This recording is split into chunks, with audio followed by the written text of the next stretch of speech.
Okay, so good morning. Today's daf is Ketubot daf tet.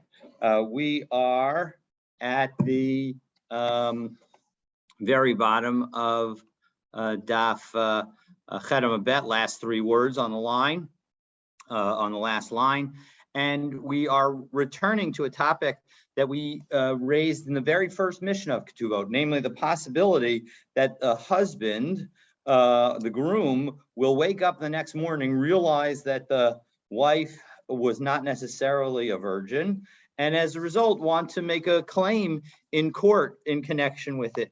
And so we pick up with that topic, and Amar Rabbi Elazar says, Ha'omer pasach pasuach matzasi, that he found an open door, which of course is a lashon sagi nohar for the concept that the wife had already lost her hymen. Now Rashi explains the Tainas damim ein lo, but he did not necessarily, top Rashi on Tet Amud Aleph, the Tainas damim ein lo, that he did not necessarily that he did not make a claim in connection with blood. He didn't say that well, there was no blood as a result. And Rashi offers a couple of possibilities as to why that was the case. Either kagom shehi mimishpachas dorkti, that she was from this particular family, she'ein lahem dam basulim, that they never, they genetically did not end up having any dam basulim. So that was so it wouldn't be fair to judge them based on the absence of blood when that was just the way that they were structured. Kilakaman, as we'll talk about, I guess, tomorrow. Ocean avda mimenu mapa, or maybe the sheet that he had got lost. Velo yada im hayadam, and he im lav, and he doesn't know whether or not there was blood on it. Aval zos brura lo shepasach pasuach matzah. But what he can shepasach pasuach matzah. But what he can say for sure is that he found an open door. Hanan, go ahead.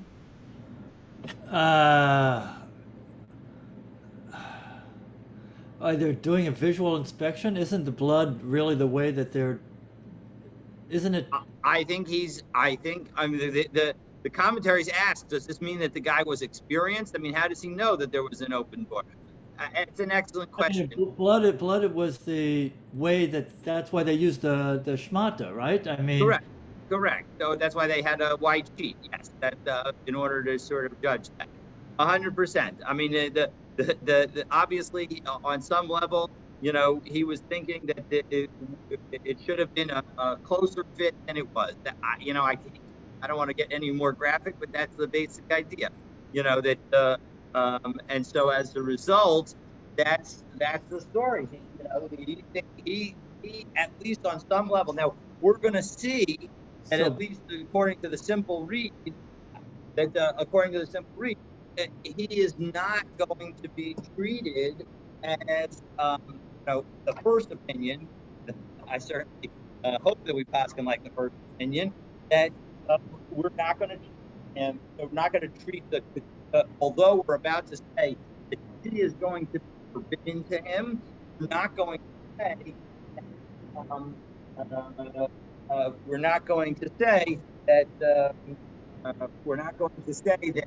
that she loses her tuvah as a result. So if he makes this claim, so again, the first night, they wake up the next morning and the guy's like, I think that things should have been a tighter fit, even though I didn't see any blood and I didn't necessarily expect to see blood, or the sheet was washed before I even had a chance to look at it. So, but I can say that her opening was more open than I expected. So so as a result, he's sufficiently believed so that she will be prohibited to him. V'amai, why should she be prohibited to him? It is a double suffix. This is, we mentioned on one of the first days that we began Ksubas. I think it was, in fact, a week ago that we mentioned this topic. That is a suffix, a sveka. Suffix tachtav, suffix ein tachtav. Because first the question is, maybe any prior relations that this woman had, maybe they weren't while they were engaged, while she was subject to being an arusa. And the imtim salomer tachtav, and if you want to say that they were when she was under him, namely under his authority, namely on his arusa, well, suffik ba'onus, suffik baratzon. Maybe it was by force, and as opposed to by her consent. And if it was by force, so then that would not cause her to be prohibited to him. So lo tzricha be'eshes Cohen. So we could say two possibilities. One could be that it was talking about where the Kohen is the husband, and as a result, it doesn't make a difference whether or not the relations, if it was while he was her husband, it doesn't make a difference whether it was by force or consent. No matter what, if it was while he was her husband, she will be prohibited to him. This, by the way, touches on the fact that if a woman has consensual premarital relations with a Jew, and there isn't another reason, that will not necessarily prohibit her to a Kohen. It's only if she was married that would be the thing that would prohibit. What if she was married before, but she didn't tell him? Well, then she would be prohibited to a Kohen, and she couldn't be But married. not to a Cohen, but just a regular guy. So I'm sure that violates some aspect of midvar shecher tirchak, but I don't think it violates any halachic issues with respect to marital relations. So he could divorce her or something, or Yeah, he would have. I mean, house or something. he could certainly divorce her. I think there would be questions about whether or not the ketuvah was a legitimate ketuvah from a contractual standpoint. I mean, That I understand, but would it be grounds for him to? She says, "Well, I didn't find any dam." Well, actually, I was married before. That actually raises a very important issue. You're exactly right. Like, what is the claim of the woman in this case? Now, as we're reading it, it really doesn't matter at the moment, because even if she claims, well, I never had sex and that's just the way I'm structured, or I did have sex, but it was permitted sex, or even I did have sex while we were, while I was your arusa, but it was ones, I was against my will. In any of those cases, we can certainly be talking about that. So this is all about whether or not he himself is prohibited. And the question, of course, is then how does this work? But the simplest read of how I understand it is that basically when you say something is prohibited, when you create a prohibited case, you are creating a prohibition for yourself. And so as a result, because he's saying that she was Pesach Pasuach, so as a result, he's going to be prohibited to have relations with her, even if she might have an answer to it. If he's not accepting that answer, well, then that's going to be a problem, and we're going to end up having to say that that for him there's a prohibition. It doesn't necessarily mean that for her there's a prohibition. So again, answer number one to why we wouldn't say that there's a sfek sveika is because we're talking about where the Kohen is the groom. The Yibais Ema, the Ashes Yisrael, Ukugon de Kabel Ba Avua Kiddushin Pechusa Mibas Shalosh Shanim B'Yom Echad. There is a concept that if one had relations, obviously this was in a different era where the mores and morals were different from what they are today, that if somebody has relations with somebody who's under 3 years old, the expectation is that the hymen would grow back because of the young age, and so as a result, that would not affect a later marital relations. So if the woman was married off by her husband when she was under 3 years and a day, well, then that will tell us that in fact, if there's no blood, if there's a Pesach Pasuach, well, then that shows that the only time that there could have been marital relations that would result in that result is after they had already been done kedushin, after she was already an arusa. And so as a result, that would also be another situation where a claim of Pesach Pasuach would result in no sekseka, because you would not have the suffix of maybe she had marital relations before they got married, because before they even did erusin, because even if she had, it would have grown back because it was before she was 3 years old.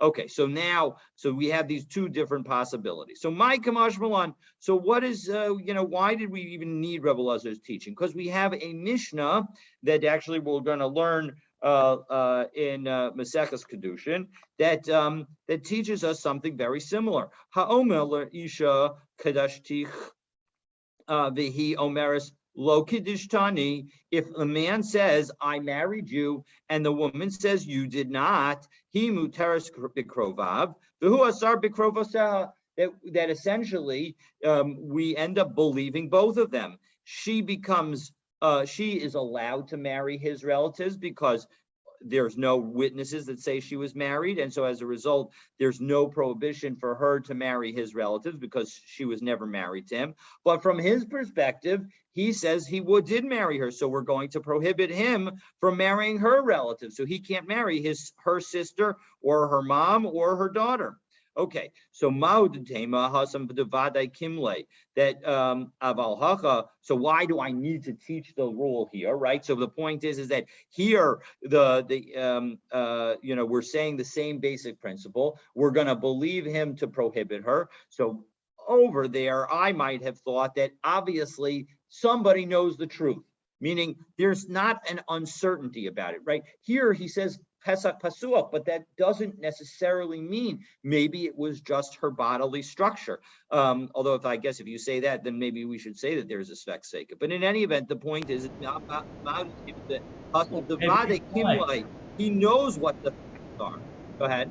Maybe he's lying. Yes, maybe he's lying. In which case? He doesn't have any, it's just his word. He doesn't have any physical evidence. Correct, 100%. But he knows whether he's lying or not. In the Pesach Pasuach case, he's making a claim, but it's not, it's not like he did a visual inspection. So as a result, Abal Chacham make him hu delo kimle. He doesn't really know, meaning, when he says that, he either maybe, we as I mentioned at the beginning, not clear what level of experience he has, he somehow knows he's supposed to feel like, and whether or not there's. It's not based on physical inspection. This is just based on like his impression. Yes, that's the impression that you get. That is certainly the way I'm reading it. That it's not based on physical inspection. It's based on their first marital relationship, and things didn't work out as way he was expecting. I don't know why we would even consider his testimony, Yeah.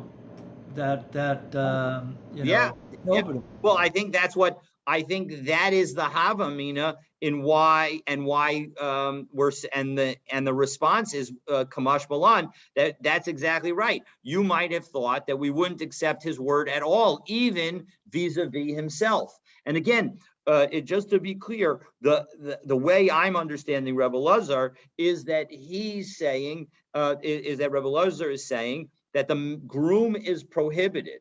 It wouldn't necessarily be a prohibition for her. It would only be a prohibition for him because he is making the claim. Because he's making the claim, we're not going to allow him to have marital relations in a context where those marital relations may be a prohibition. Okay, so Umi Amar, Rebbe Elazar Haki. Now, in second, did Rebbe Elazar really say this? Va'amar Rebbe Elazar, Ein ha'isha neseres al bala ela al iske kinui usasira kamasa shahaya. That when it comes to a woman becoming prohibited to her husband, Rebbe Elazar made a statement that said that only happens when there was warning and seclusion, namely in the connection with Sota, that he warned her not to seclude with a certain man, and then she secluded, and so as a result, that's how she becomes prohibited. And ukimasa shahaya. And Rashi tells us, Ukamasa Shahaya, second of the wide lines, end of the line, de Bathsheba, that we were talking about Bathsheba and David. That in fact, when the implication at the moment is that Bathsheba became prohibited to Uriah as a result of having relations with King David, and so as a result, that is the situation of warning and seclusion that we're talking about. Now we're going to pause here and ask, 1 second. Visizbara, Maisa Shahaya Bekuni Sira Havi Hava. 1 second. How could Rabbi Lazar even say that? The situation with King David and Bathsheba didn't involve any kind of sota threats of don't seclude, a warning from Uriah to Bathsheba saying don't seclude with King David. V'od miyasaruha, and moreover, was Bathsheba ever actually prohibited to her husband? No, she was not. So hello, Kasha. First of all, let's clarify what was actually said or what was intended. Hakikamer. This is what he said, or this is what he meant, we can say. That a woman only becomes prohibited to her husband as a result of warning and seclusion. As is clear from the king story of King David and Bathsheba,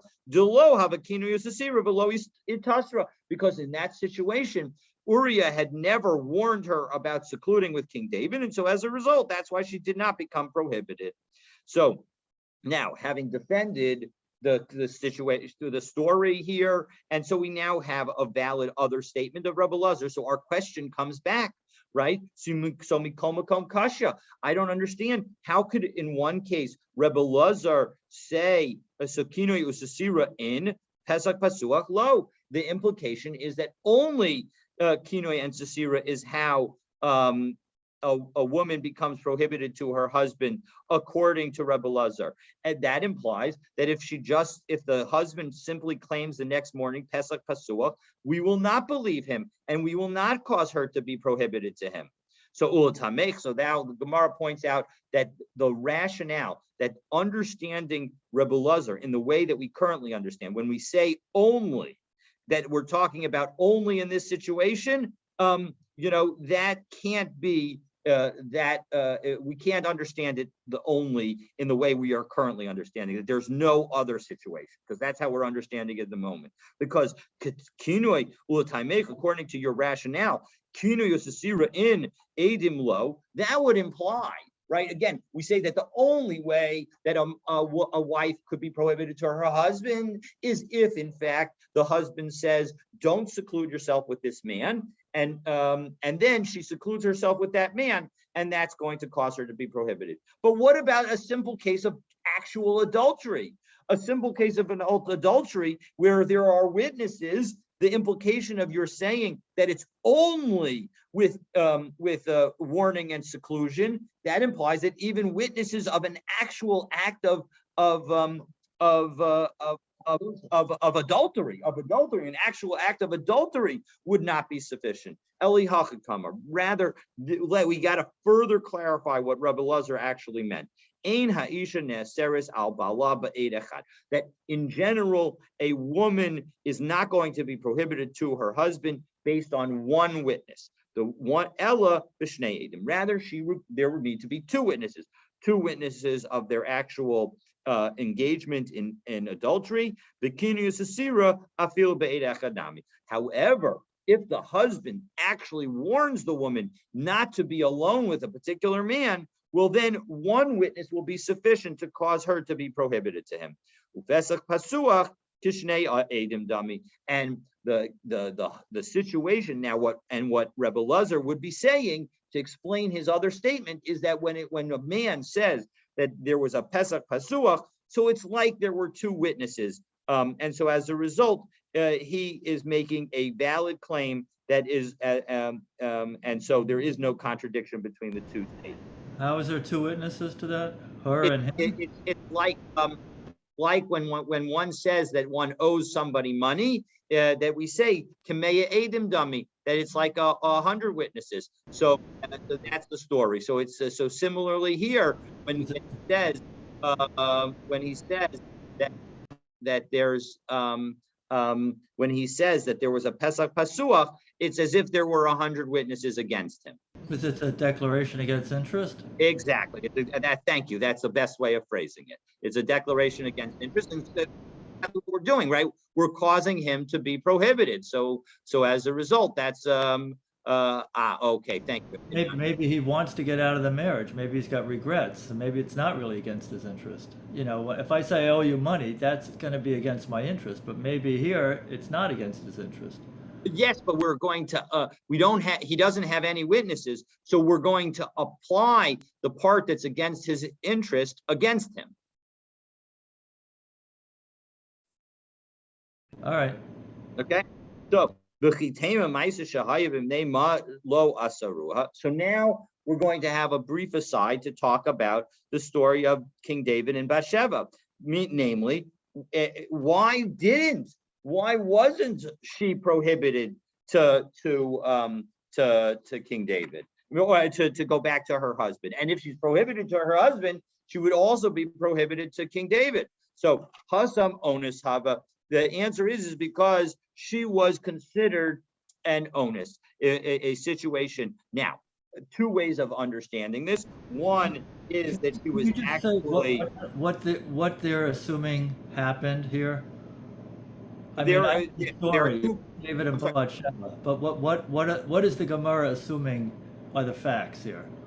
There right now, well, they've just answered that on some level she was forced, meaning on some level there was David raped her.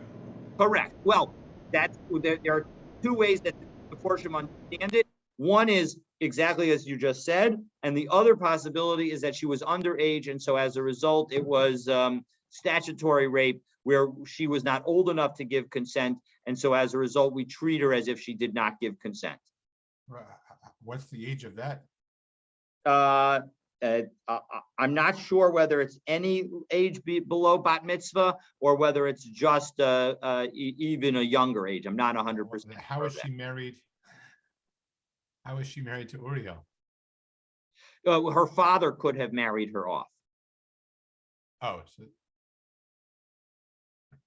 Below the age other questions, but okay, we'll leave it at yeah, that. yeah, obviously 100%. Thankfully, we don't have that today. But again, it's important to remember that in those days, marriage was also an aspect of a financial transaction, as we saw yesterday or the day before. And so as a result, people were starving, and you want to make sure that your progeny got fed. So. That's not the shot of the story. Hold on just a second, Hanan. Stan has a question.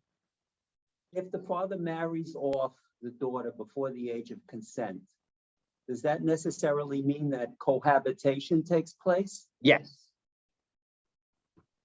Even at the Yes. youngest possible? Yes, that's assumed. Again, not necessarily consistent what we would do, what we would do today. But from a halachic standpoint, that is correct. We just spoke about the age of 3 here. I know, 100%. Which is scary to think about. Right. Let me leave it at that. Yes, I agree. Hanan, please go ahead. The shot of the story is that he looked at her and found her attractive, right? So that Yes. Isn't that, as I remember the story? Yes, that is exactly what the Tanakh said. So I'm assuming that she was an adult, That is how I always assumed the story would be as well. In which case, in that situation, basically, that would be consistent with the understanding of this line as that she was raped. That's exactly right. But that's how the Gemara is understanding how it could be that she would not be prohibited to Uriah. V'ibayasema, or we can now have a second answer, and so this will take away the rape answer. And Kihada Amar Rebbe Shmuel Bar Nachmani Amar Rebbe Yochanan, as we turn now to Tet Amud Bet, Kol Hayotze L'Milchemes Beis David Get Krisus Kosev L'Ishto. This is a relatively famous concept that whenever somebody would go out to war, they would write a get, especially, and specifically during the time of Beis David, they would go out and they would write a divorce to their wife, so that if they didn't come back, they and nobody knew what happened to them, the wife would be able to remarry. Dixiv, and what's tonight? Sorry. Yes, it's basically a tanai, absolutely. Well, there are a couple of different ways to understand it, but in general, it would likely have been a tanai. Otherwise, I guess if Kohanim are not going out to war, so then that would not be a problem for them. But presumably it was, the way I always understood it was on tanai, that if I don't come back, so then you're not. We're divorced as of when? I mean, That's an excellent question. That's an excellent question. Just have that? Where it's relevant to what we're going to discuss. So I'm going to postpone it for another three. Well, actually, okay, we can discuss it now. This raises the question of, well, if in fact it wasn't retroactive, well, then it doesn't really answer the question, because she's still married now and she's still having marital relations with somebody else. So that wouldn't make any sense. So on some level, actually, it more seems like they would actually write a real divorce from now and they would effectively end up getting married again when they came back from war. That certainly seems to fit with what the Gemara is trying to say in the best manner. Because the whole point of citing this is, why is it that when David had relations with Bathsheba was not prohibited to get back together with Uriah? And the answer could be that it was because Uriah had effectively divorced her. So that's certainly the simplest way to understand it, is that not a conditional divorce, but rather a divorce from when he gives her the get, just so that they wouldn't have to worry about it. So that's and now we're going to finish this long line. The support for this is because, in connection with David being told by his father, that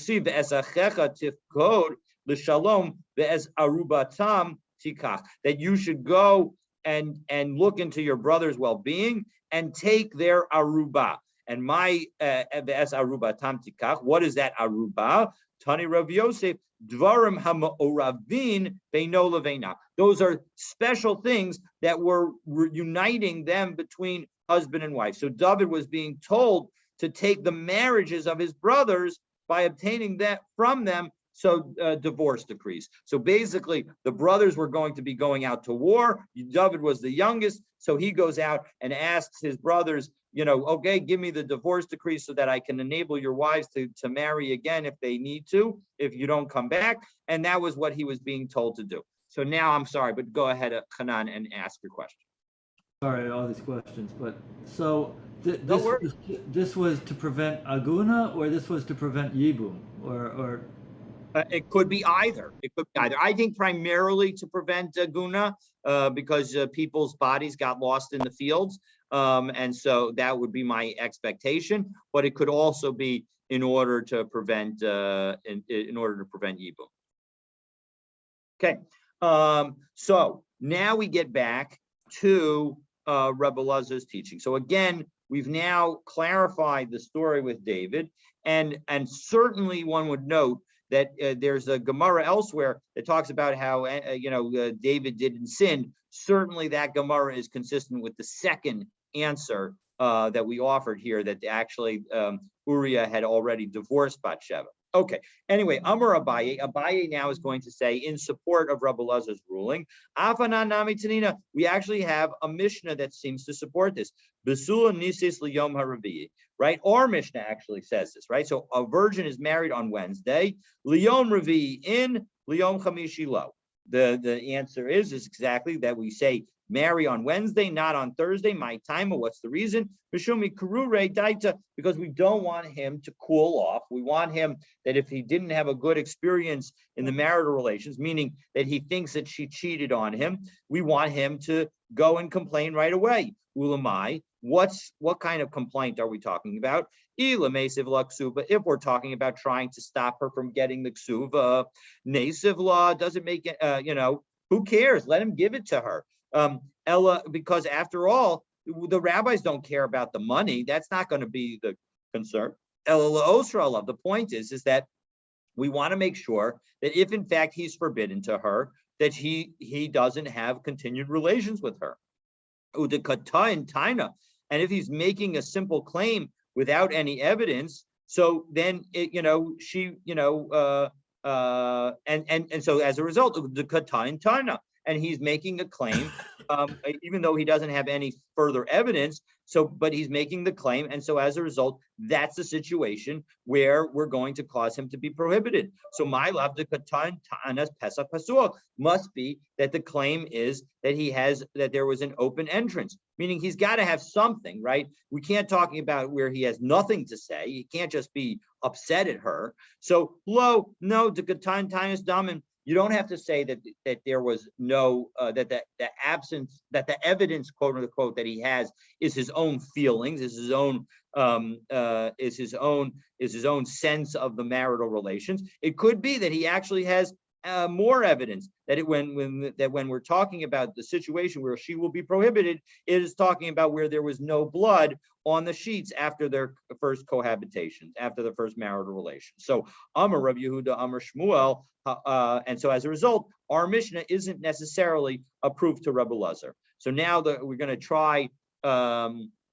Okay, so sorry for not scrolling my screen. So now we're going to offer another statement about the extent to which we believe the groom, and now this is going to be a disagreement. So we had the earlier statement of Rebbe Lazar, and now we're going to have a statement in the name of Shmuel, where he's going to say, not only do we believe him sufficiently so that she is prohibited to him, but also Amar Rav Yehuda Amar Shmuel Haomer Pesach Pasuach Matzasi Ne'eman Lahavsida Ksubasa, that is even sufficient to cause her to lose her ksuba.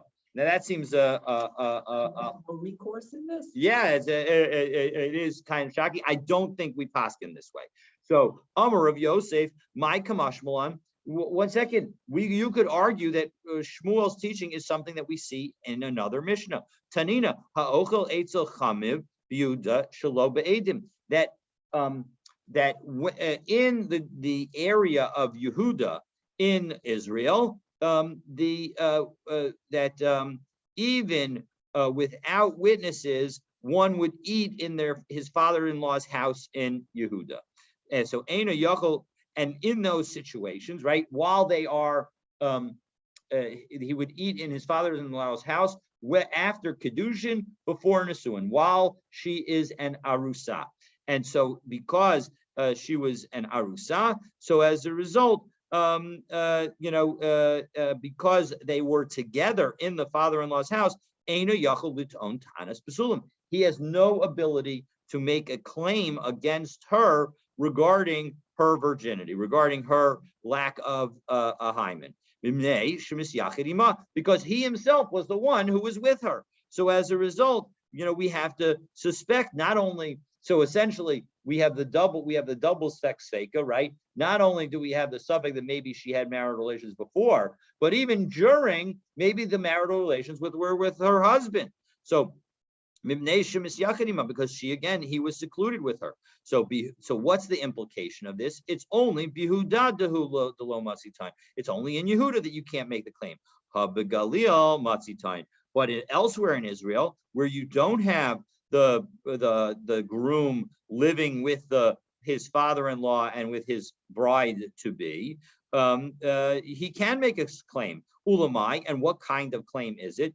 Ila osra alav, if it's causing him to become prohibited to her to be prohibited to him. Bihuda amaylo. Why can't he make that claim even Yehuda? Elalav lahavsida b'ksuvasa. Really, it must be that he's making the claim, meaning once he's causing her to be prohibited, what does it make a difference whether he's in Yehuda or Galil? It must be that the claim is about ksuva. Udakatayin taina, and my love takatayin.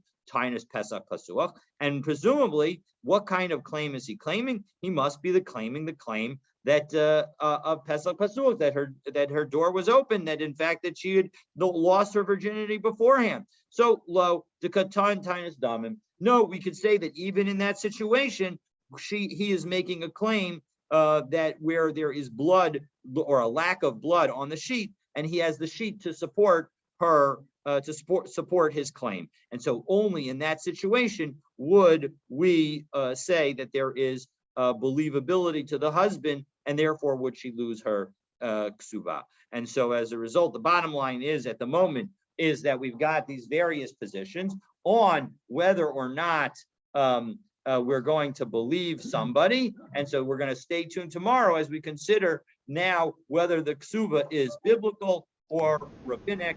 And from there, I will so if you have questions, happy to take them. Go ahead. Could you just clarify? I thought if she is not a virgin, right? Yeah. Clear, right? Let's say she admits it or there's whatever. Yep. She is prohibited to him? No, if she's not a virgin and before the Eriston, well then he has no ability to make any claim and is going to get a lesser ksuba. The ksuba will be a lesser amount, and he has no ability to make any claim. The situation here is where she has a ksuba written for her as if she was a basula, and so as a result, she's effectively getting double the payment. And so as a result, if it's a false contract, if she in fact is not. But they don't have to get divorced, right? She's not. When you say she's prohibited to him or he's prohibited to her, that sounds like they have to, get divorced. Well, they will have to get divorced unless it is unclear to me how long he has to sort of accept her story. Meaning he's now come to court and caused her to be prohibited to him. And so as a result, you mean just by going to court, that makes her that prohibits them from cohabitating? Yes, because effectively someone else. Because effectively he's accused her of sleeping with someone else during the course of their marriage. That's like a sota situation? Yes, it's essentially, again, it's like a sota or an adultery situation, right? So if in fact she has adultery while they're married, right? So if she has an affair while they're dating, before they engage in kedushin, so there is no prohibition of them continuing to stay together. They're not prohibited to one another. But in this situation, he effectively makes a claim that is like saying she is an adulterer, and if she were in fact an adulterer, she would be prohibited to him. So as a result, the rabbis say you can't make that claim and treat her as permitted. Now, what I'm not clear about is, does he have ever an ability to retract the claim and say, actually, she's now convinced me that in fact I was mistaken? I'm not sure about that. Clearly, before he makes the claim, before he comes to court, he has that ability, because if he never comes to court, we don't say that she's prohibited. And so as a result, there would be nothing wrong. But what we've structured, right? What we did is we structured this in a way to try and maximize the likelihood that he'd come to court, because he's going to come to court if he's upset with her, right? And so as a result, we want that first night to be on a Wednesday night. So if in fact he has concerns, he'll bring them to court, and we have the ability to clarify. Obviously, if we end up getting witnesses, right? So if it turns out that we have witnesses that she had an affair before they ever did kedushin, well then, now we have an explanation. The explanation does not cause her to be prohibited to him, and she will be once again permitted to him. The question is without that, is there any other situation that she would become permitted to him again? And that's where I'm not sure. So the court would try to render a judgment on whether she committed adultery or not. That's correct. And And if so if we remember back to the very beginning, Rashi said, I mean, I think it was Rashi as opposed to Tosfos, but Rashi or Tosfos mentioned explicitly that the reason that we want him to come is we want to clarify that exact point, that presumably a wedding in town is a well-known affair. The court meets in public. And so as a result, when they see the husband the next morning in court, they know what's going on. Everybody's going to talk about it. Everybody knows everybody's business. Since it's public, it's, you know, you could argue that it's not Lashon Hara, and maybe there's even a to'elet aspect to it because we want to figure out what actually happened. And so presumably the facts will come out. And if in fact she had relations before they did Kedushin, or in fact somebody raped her, so that will come out and that will cause her to be once again permitted to her husband. And on the other hand, if nothing comes out, if it seems like there was an affair, so she will remain prohibited to him. so that means there's a get, or it's just Yes, like yes, the presumably marriage they never would get happened, or divorced. what? Presumably they would get divorced. Absolutely. And indeed, not only would they get divorced, but that's the question in this context that we're looking at here. Does she get her ksuva or does she not get her ksuva? At the moment, it would seem like under Rebbe Lazar's approach, she would get her ksuva. After all, there's no actual evidence against her. If there came evidence against her, she would lose her ksuva. But without any actual evidence against her, just his claim, it seems like we would say that she would not lose her ksuva. With the Sveka, could she marry the husband's brother? But with the Sveka, no, she can't marry her husband's brother because her husband's brother will always be prohibited to him, to her. But she could, the question is Unless he does. right, unless he dies, and then only in the context of Ibum. So along those lines of whether or not she can stay with him, that's the Sveka will overcome the prohibition. So that's why we said we have to, when we say that she's actually prohibited to him, we have to be talking about either a Kohen or a very young marriage, a very young bride. So only in those situations will she actually be prohibited. So on that sense, we've very much narrowed the case that we're talking about, because as long as there's a sveka, as long as there's the possibility to say either maybe she had marital relations before, or she was raped, so we won't actually impose a limitation on their continuing to be together. But we still want, according to Rashi, we still want them to come to court because we want to disclose this publicly so that we can figure out what the story is. Yes, they might still be able to stay related. That was Rashi's approach. Tosfos, on the other hand, now that I'm remembering it back, thank you for your question, James, because it helped me remember, the Tosfos was the one who said that no, our entire Mishnah is specifically talking about either a Kohen or a young bride. But and that's why we have this requirement. And maybe there's a concept of low plug, so we'll say everybody should get married. But the point is that those are the specific reasons that we want to have those people marry on Wednesday, but we'll have everybody marry on Wednesday. But Rashi was like, no, we want everybody to marry on Wednesday, because even if technically after the groom makes the claim she is not prohibited to him, we want the public to know about the issue so that the facts will come out, because maybe in fact she should be prohibited to him. And at the end, are they trying to separate his monetary interest to his personal interest? Like we would believe him because he's forbidding his wife from him, but maybe we shouldn't believe him because he's going to get money from it. That's exactly right. I think certainly Rebbe Lazar's approach is recognizing those two things. That from a monetary perspective, he has an incentive to try and end this relationship based on some kind of nefarious behavior by her, and so as a result, we're not going to let him get out of the ksuba as a result of it.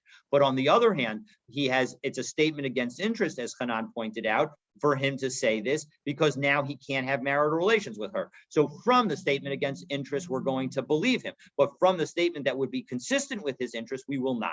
And so that's the way I certainly understand the end result of the Gemara that we've gone through so far today. Are we learning tomorrow in person or what's happening? So I don't know, we'll find out whether Ellie is around. If he is around, so then he's going to do it over Zoom. So then he will do it over Zoom. If he is not available, then I will meet you all before Mincha on Shabbos tomorrow. Okay, thanks. All right. Have a wonderful, wonderful Shabbos. Shabbat shalom. Shabbat shalom. Thank you, Rabbi. You're very welcome. Thank